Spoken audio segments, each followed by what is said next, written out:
而家新式嘅公屋居屋啦，咁好多時咧，我哋收樓嗰陣時就會睇到咧模糊障礙措施喎。嗱，我唔係歧視呢一堆嘢，咁政府起得出嚟咧係有黃嘅。咁但係如果我哋本身唔係咁樣嘅問題咧，我哋係咪覺得啲電就我哋偏矮咗啊？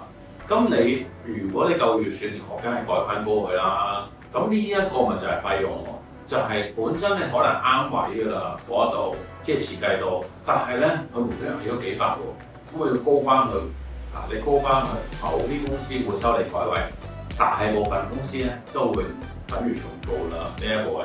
咁你係要計呢一個位，咁但係唔係一個嘛？全屋嘅話橫跨晒都係偏矮咗嘅咯喎，咁你咪全部要再做過咯。好啦，跟住仲有一樣嘢，個電商通常咧喺入門口嘅左手邊或者右手邊，總之喺個廚房門口附近嘅。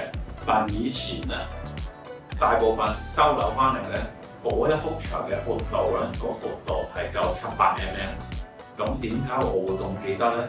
因為係可以將你嗰個雪櫃咧係放喺呢一個位嘅，但係而家咧好多時咧係唔夠喎，唔夠嘅話咧，咁但係通常住得嘅話都係一個家庭㗎嘛，你想買大部呢個雪櫃咧都真係唔落呢個位喎。但係今集咧我同你講 MIC，我哋係照拆咗某啲嘢，咁就 OK。不過我要叫大家注意下呢一個位，好多時已經唔夠700啦。咁但係個電商咧理論上就擺雪櫃頂啦，佢又做到咁矮喎，咁我改嘅話咧。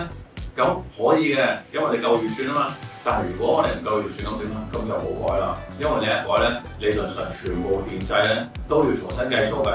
嗱，坊間有一個做法或者一個留言啦，你覺得係我改高咪得咯？咁樣改高咧，有啲電燈師傅啊、電燈公司咧，判頭啊嗰啲佢唔會收錢嘅，因為嗰條總電咧係夠長嘅。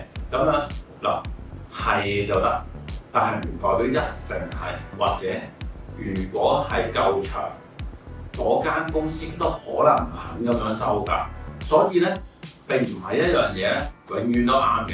咁但係如果有觀眾覺得唔係嘅都 OK 嘅，咁你哋可以留言話俾我知啦嗰個。咁所以我呢個係太大牌㗎。